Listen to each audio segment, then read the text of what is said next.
KaraokeBooks. The Valley of Fear. Written by Arthur Conan Doyle. Audiobook. Chapter 6, A Dawning Light. The three detectives had many matters of detail into which to inquire, so I returned alone to our modest quarters at the village inn. But before doing so I took a stroll in the curious old-world garden which flanked the house. Rows of very ancient yew trees cut into strange designs girded it round. Inside was a beautiful stretch of lawn with an old sundial in the middle, the whole effect so soothing and restful that it was welcome to my somewhat jangled nerves. In that deeply peaceful atmosphere one could forget, or remember only as some fantastic nightmare, that darkened study with the sprawling, blood-stained figure on the floor. And yet, as I strolled round it and tried to steep my soul in its gentle balm, a strange incident occurred, which brought me back to the tragedy and left a sinister impression in my mind. I have said that a decoration of yew trees circled the garden. At the end farthest from the house they thickened into a continuous hedge.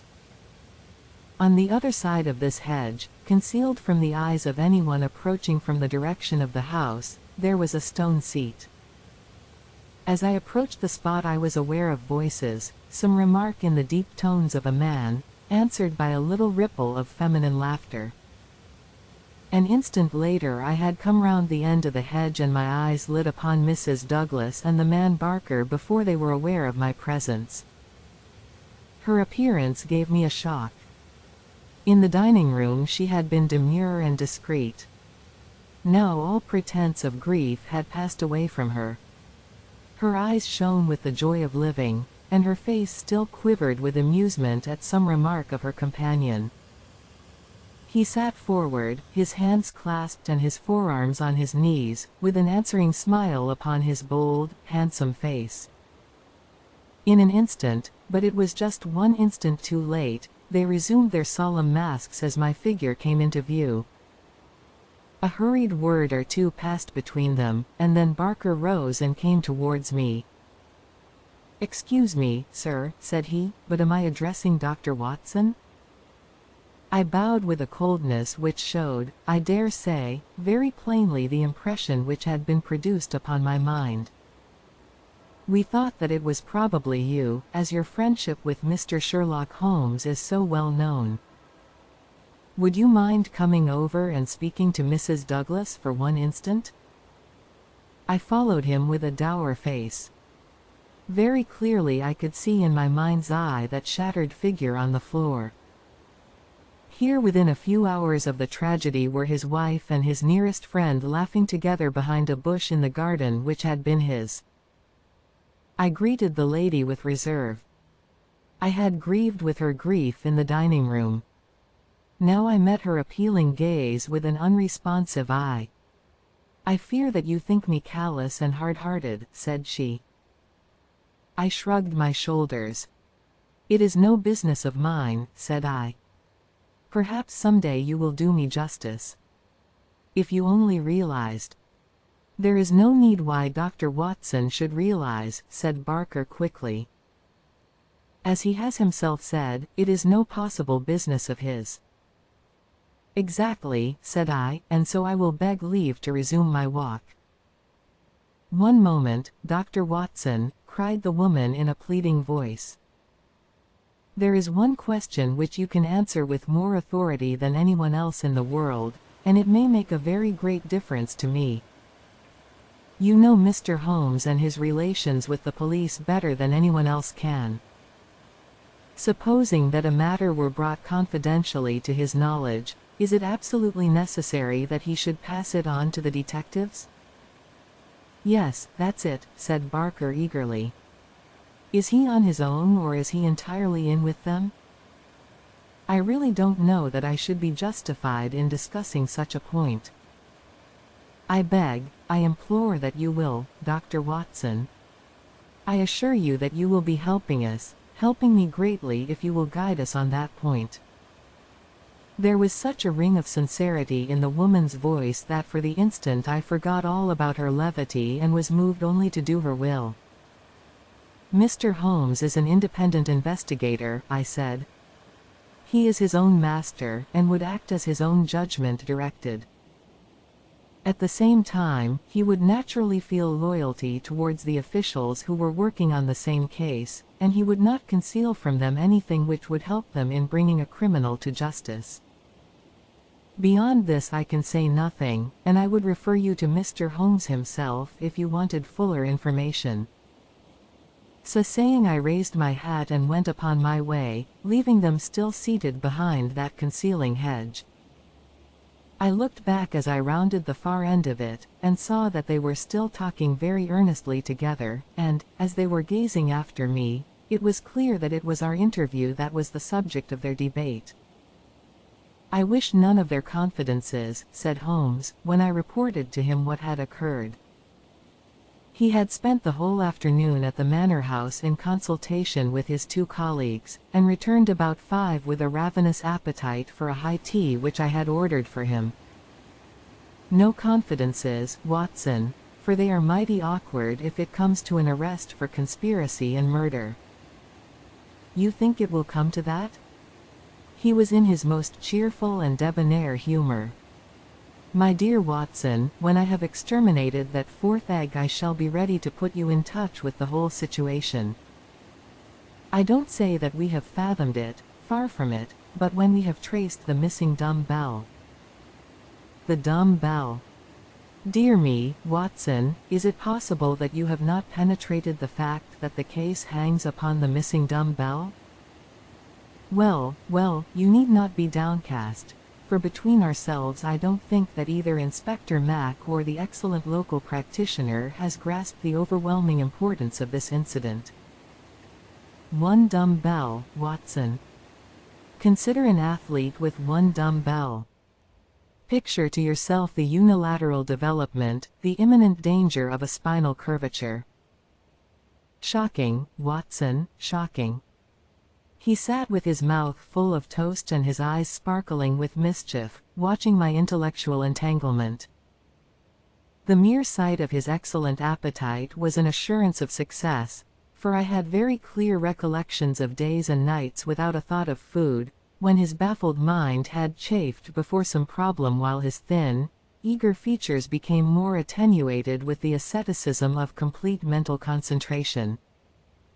Finally he lit his pipe, and sitting in the ingle-nook of the old village inn he talked slowly and at random about his case, rather as one who thinks aloud than as one who makes a considered statement. A lie, Watson, a great, big, thumping, obtrusive, uncompromising lie. That's what meets us on the threshold. There is our starting point. The whole story told by Barker is a lie. But Barker's story is corroborated by Mrs. Douglas. Therefore she is lying also. They are both lying, and in a conspiracy. So now we have the clear problem. Why are they lying, and what is the truth which they are trying so hard to conceal? Let us try, Watson, you and I, if we can get behind the lie and reconstruct the truth. How do I know that they are lying? Because it is a clumsy fabrication which simply could not be true. Consider.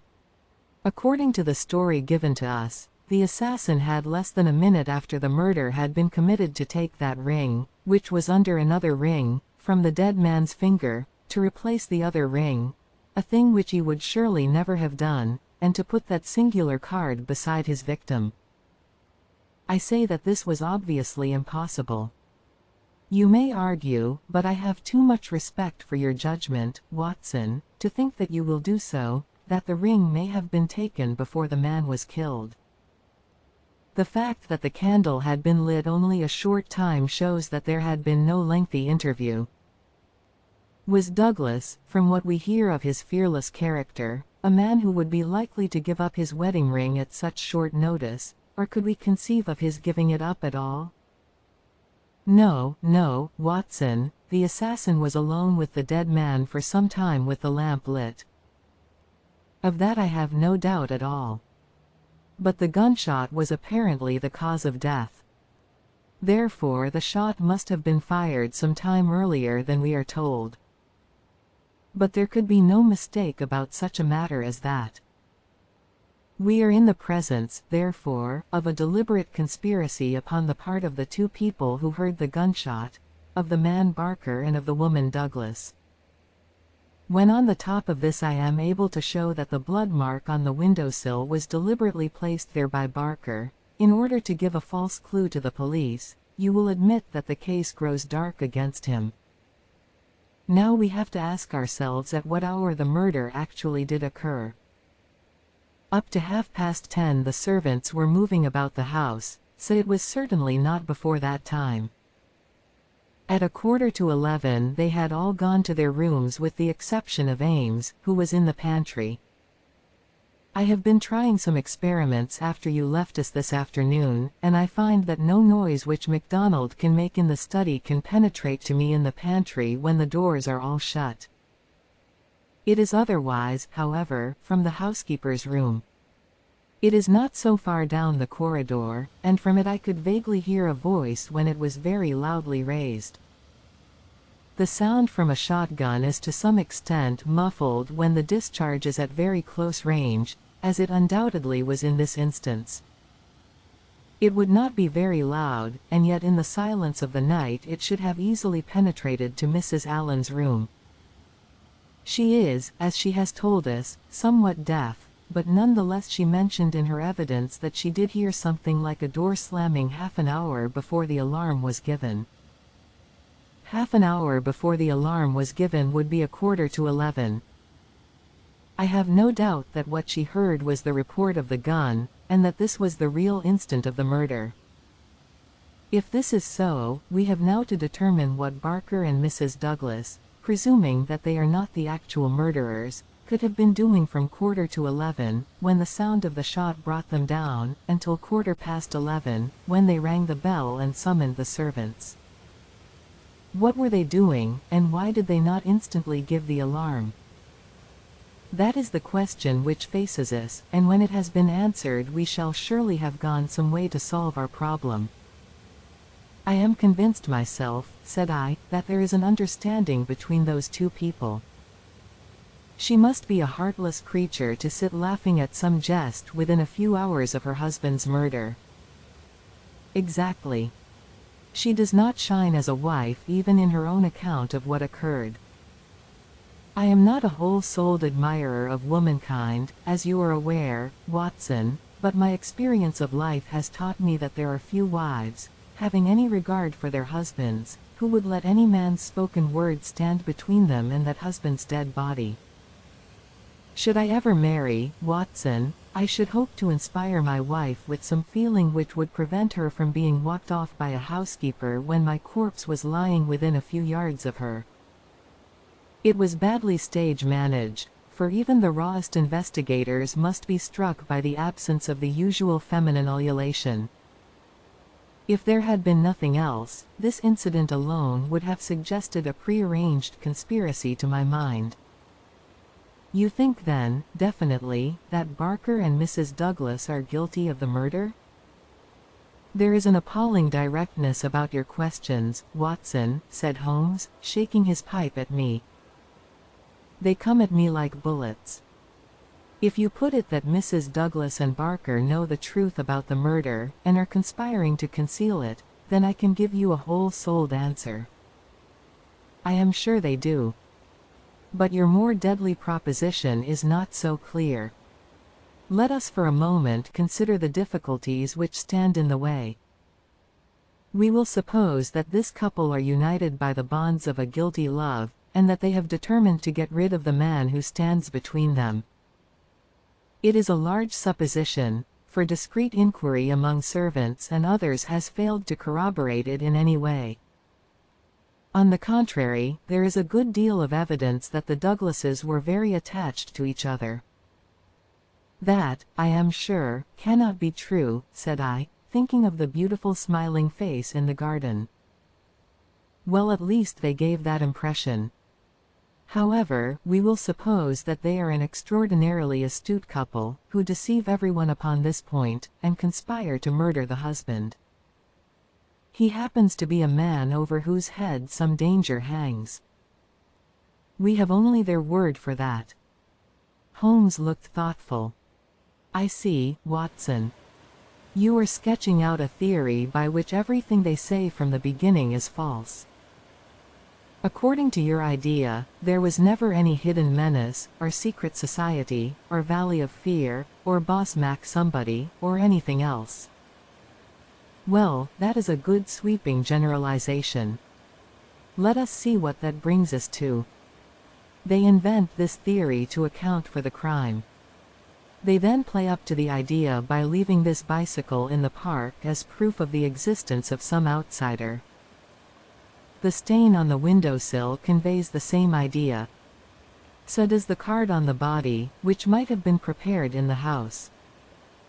That all fits into your hypothesis, Watson.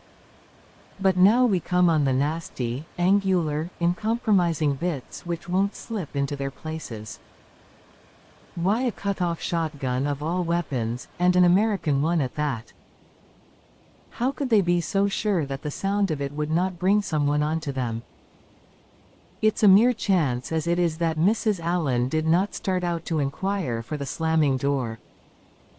Why did your guilty couple do all this, Watson? I confess that I can't explain it. Then again, if a woman and her lover conspire to murder a husband, are they going to advertise their guilt by ostentatiously removing his wedding ring after his death? Does that strike you as very probable, Watson? No, it does not. And once again, if the thought of leaving a bicycle concealed outside had occurred to you, would it really have seemed worth doing when the dullest detective would naturally say this is an obvious blind, as the bicycle is the first thing which the fugitive needed in order to make his escape? I can conceive of no explanation. And yet there should be no combination of events for which the wit of man cannot conceive an explanation. Simply as a mental exercise, without any assertion that it is true, let me indicate a possible line of thought. It is, I admit, mere imagination, but how often is imagination the mother of truth? We will suppose that there was a guilty secret, a really shameful secret in the life of this man Douglas. This leads to his murder by someone who is, we will suppose, an avenger, someone from outside. This avenger, for some reason which I confess I am still at a loss to explain, took the dead man's wedding ring. The vendetta might conceivably date back to the man's first marriage, and the ring be taken for some such reason. Before this avenger got away, Barker and the wife had reached the room. The assassin convinced them that any attempt to arrest him would lead to the publication of some hideous scandal. They were converted to this idea, and preferred to let him go. For this purpose they probably lowered the bridge, which can be done quite noiselessly, and then raised it again. He made his escape, and for some reason thought that he could do so more safely on foot than on the bicycle. He therefore left his machine where it would not be discovered until he had got safely away. So far we are within the bounds of possibility, are we not? Well, it is possible, no doubt, said I, with some reserve. We have to remember, Watson, that whatever occurred is certainly something very extraordinary.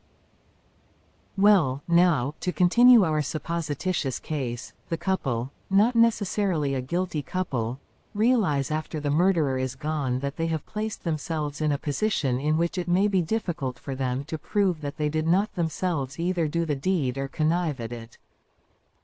They rapidly and rather clumsily met the situation. The mark was put by Barker's blood-stained slipper upon the windowsill to suggest how the fugitive got away. They obviously were the two who must have heard the sound of the gun, so they gave the alarm exactly as they would have done, but a good half-hour after the event. And how do you propose to prove all this? Well, if there were an outsider, he may be traced and taken. That would be the most effective of all proofs. But if not, well, the resources of science are far from being exhausted. I think that an evening alone in that study would help me much. An evening alone. I propose to go up there presently. I have arranged it with the estimable Ames, who is by no means wholehearted about Barker. I shall sit in that room and see if its atmosphere brings me inspiration. I'm a believer in the genius loci. You smile, friend Watson. Well, we shall see. By the way, you have that big umbrella of yours, have you not? It is here. Well, I'll borrow that if I may. Certainly, but what a wretched weapon. If there is danger. Nothing serious, my dear Watson, or I should certainly ask for your assistance. But I'll take the umbrella. At present I am only awaiting the return of our colleagues from Tunbridge Wells, where they are at present engaged in trying for a likely owner to the bicycle. It was nightfall before Inspector MacDonald and White Mason came back from their expedition, and they arrived exultant, reporting a great advance in our investigation. Man, I'll admit that I had my doubts if there was ever an outsider, said MacDonald, but that's all past now. We've had the bicycle identified, and we have a description of our man, so that's a long step on our journey. It sounds to me like the beginning of the end, said Holmes. I'm sure I congratulate you both with all my heart.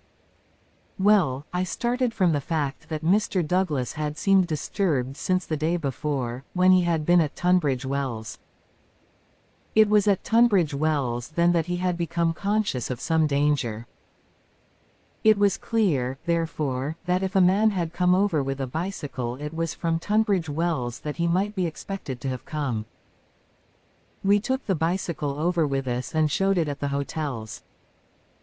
It was identified at once by the manager of the Eagle Commercial as belonging to a man named Hargrave, who had taken a room there 2 days before. This bicycle and a small valise were his whole belongings. He had registered his name as coming from London, but had given no address. The valise was London-made, and the contents were British, but the man himself was undoubtedly an American.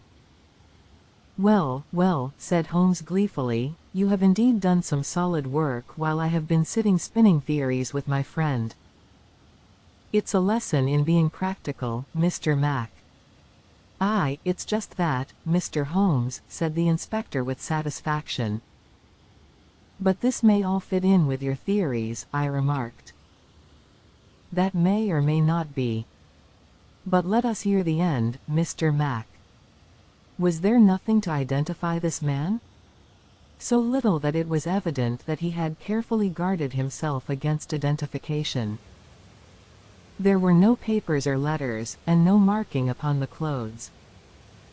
A cycle map of the county lay on his bedroom table. He had left the hotel after breakfast yesterday morning on his bicycle, and no more was heard of him until our inquiries.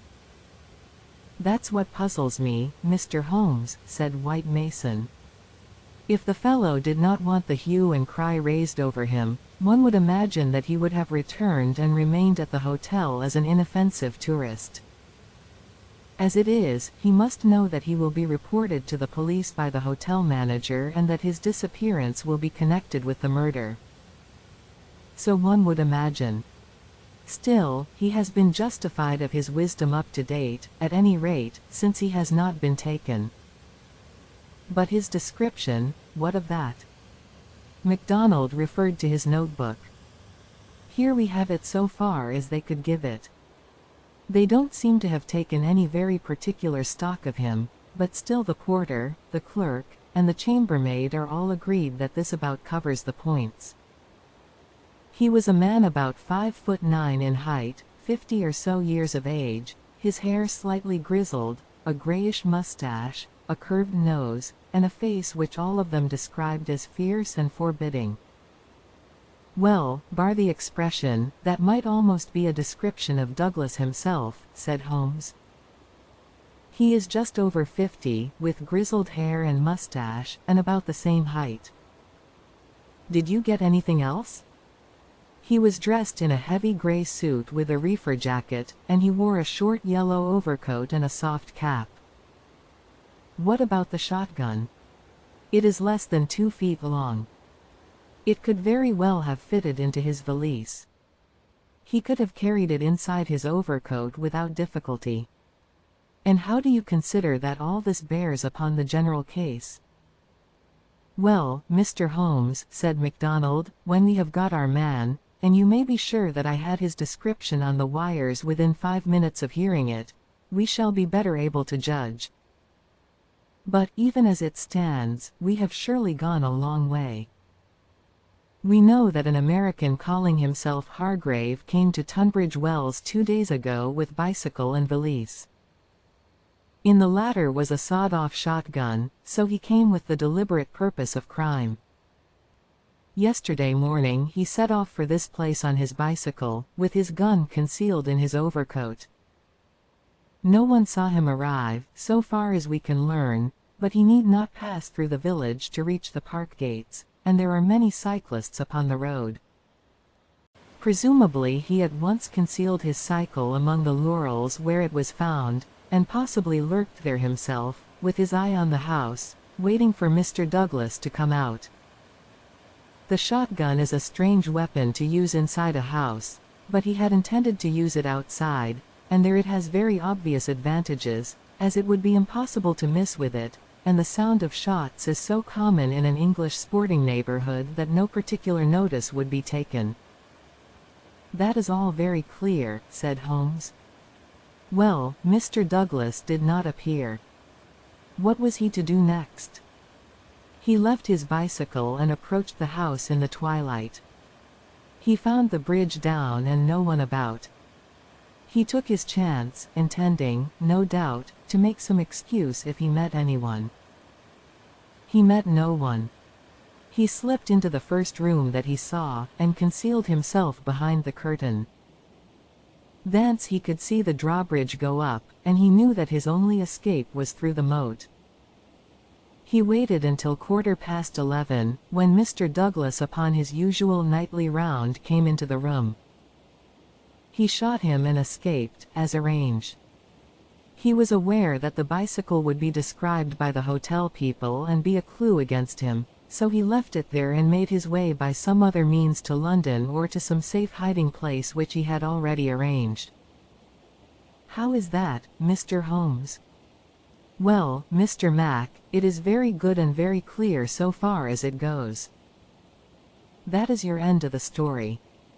My end is that the crime was committed half an hour earlier than reported, that Mrs. Douglas and Barker are both in a conspiracy to conceal something, that they aided the murderer's escape, or at least that they reached the room before he escaped, and that they fabricated evidence of his escape through the window, whereas in all probability they had themselves let him go by lowering the bridge. That's my reading of the first half. The two detectives shook their heads. Well, Mr. Holmes, if this is true, we only tumble out of one mystery into another, said the London inspector. And in some ways a worse one, added White Mason. The lady has never been in America in all her life. What possible connection could she have with an American assassin which would cause her to shelter him? I freely admit the difficulties, said Holmes. I propose to make a little investigation of my own tonight, and it is just possible that it may contribute something to the common cause. Can we help you, Mr. Holmes? No, no. Darkness and Dr. Watson's umbrella, my wants are simple. And Ames, the faithful Ames, no doubt he will stretch a point for me. All my lines of thought led me back invariably to the one basic question: why should an athletic man develop his frame upon so unnatural an instrument as a single dumb-bell? It was late that night when Holmes returned from his solitary excursion. We slept in a double-bedded room, which was the best that the little country inn could do for us. I was already asleep when I was partly awakened by his entrance. "Well, Holmes," I murmured, "have you found anything out?" He stood beside me in silence, his candle in his hand. Then the tall, lean figure inclined towards me. "I say, Watson," he whispered, "would you be afraid to sleep in the same room with a lunatic, a man with softening of the brain, an idiot whose mind has lost its grip?" "Not in the least," I answered in astonishment. "Ah, that's lucky," he said, and not another word would he utter that night. If you liked what you heard, please subscribe to the channel.